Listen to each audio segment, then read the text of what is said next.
Hey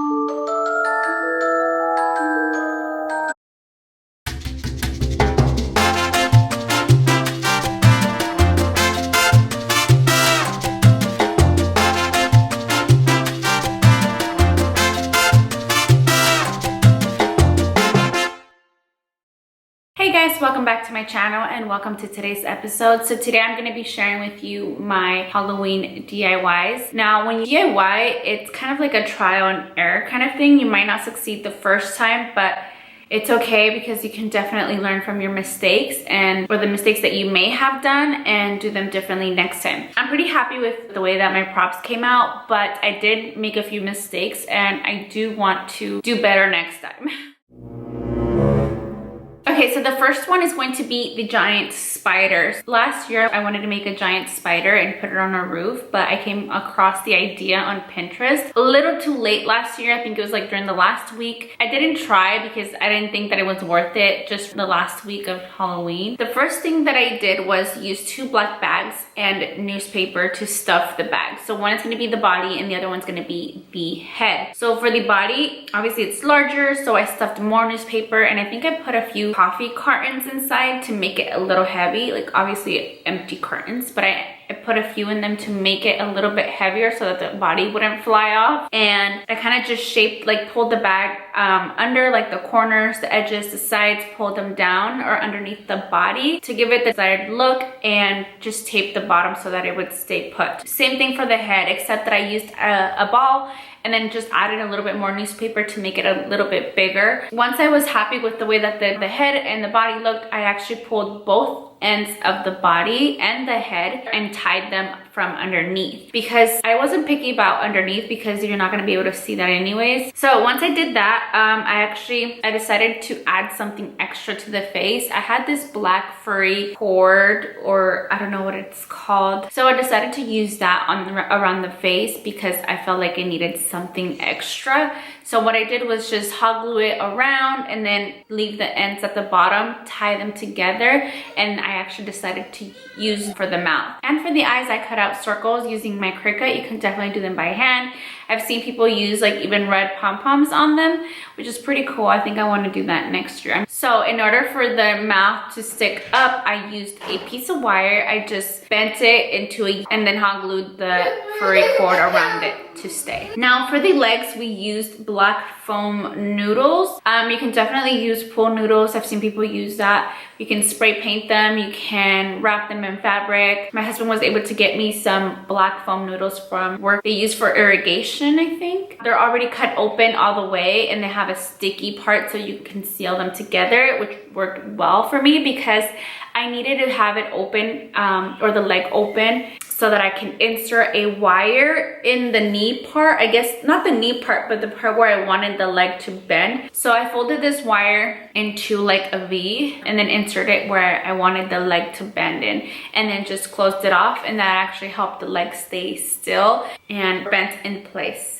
And as you can see, when we attached the legs to the spider, we actually did it all at once at first, but then when we tried to stand it, when we flipped it over, the legs were just all over the place. So we actually redid that. We took off the tape and taped one at a time. Yeah, that's it for the spider. I was really impressed with it. I think it looks pretty cool. Okay, now for the bed and breakfast sign, which is this one right here. I saw this idea on Pinterest as well, and I thought like, oh my god, I have all the materials in my backyard, why not?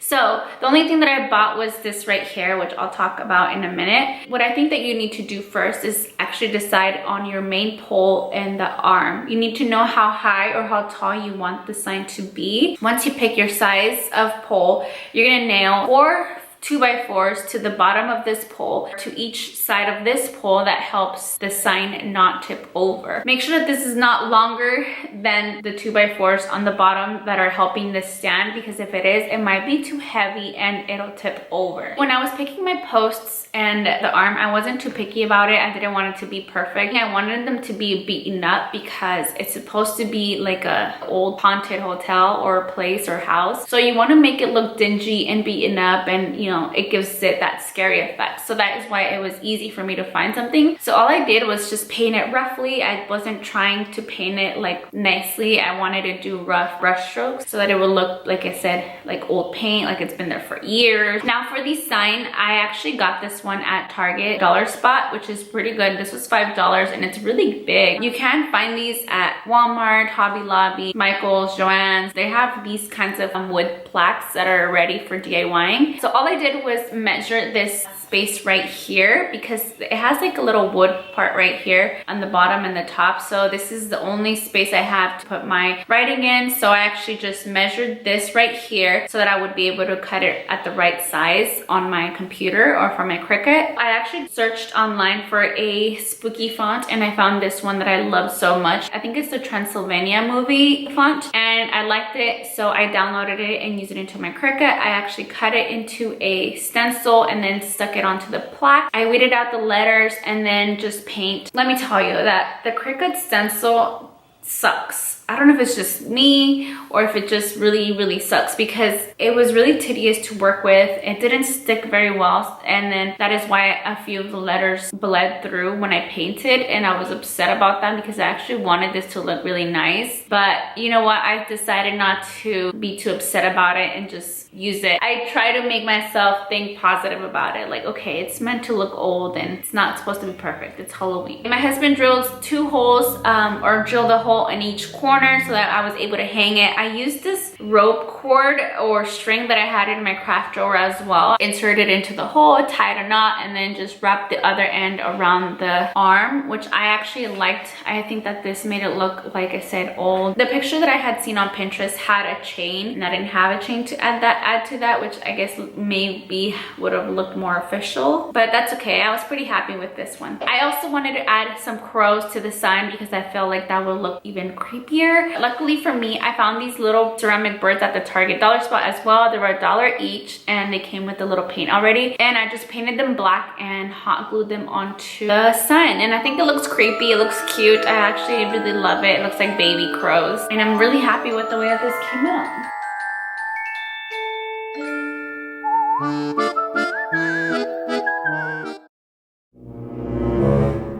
For the cocooned body, okay, this one was really funny because we used Noah's shoes for the cocoon body and it looks kind of creepy but cute. So first you shape your body using like the milk carton and recyclables that you have around the house. We used a picture that we found on Pinterest as a reference to kind of like see what would make it look like a body, and we just taped them all together, and then we actually added newspaper or like this brown paper that came in a package that I had received, just to kind of soften it up and so that it wouldn't look like it was, you know, cartons and milk jugs underneath. Once you would shape it to your liking, we would just put the bag over it or put it inside the bag. I used 2 bags to cover it up as much as possible. Even though it's a white bag, you can still see a little bit through them.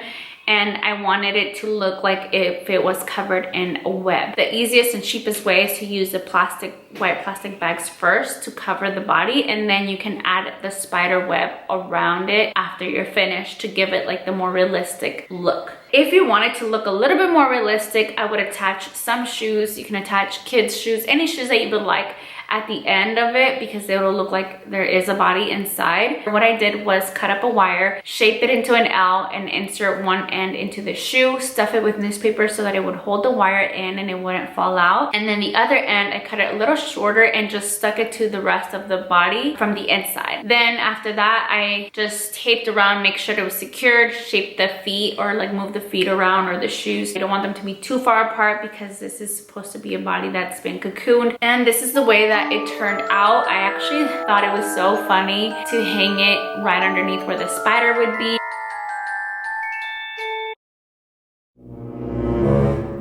Easier DIYs that actually added like an extra touch to the house was the bats. So So you can definitely cut this out by hand. I used my Cricut because it was easier and faster. As you can see, all I did was fold the paper in half and draw out a bat. I used a picture from online as my reference so that I can know where to cut or how to draw it. And it actually was a little bit harder because I'm not an artist, and this is why I'm thankful for my Cricut. But it ended up looking pretty good anyways. Like I said, you can totally do this. Now I am showing you on a white piece of paper so that you can see the lines where I drew, because maybe you might not have if I used a black paper. This is just to show you how I would have done it if I didn't have the Cricut. If you do hang it up on your wall or wherever you hang it, I think you should leave it a little bit folded, like halfway open, so that it looks or it gives that effect of the bat flying out. I really love this idea, and it actually made my house look a little bit more spookier. Or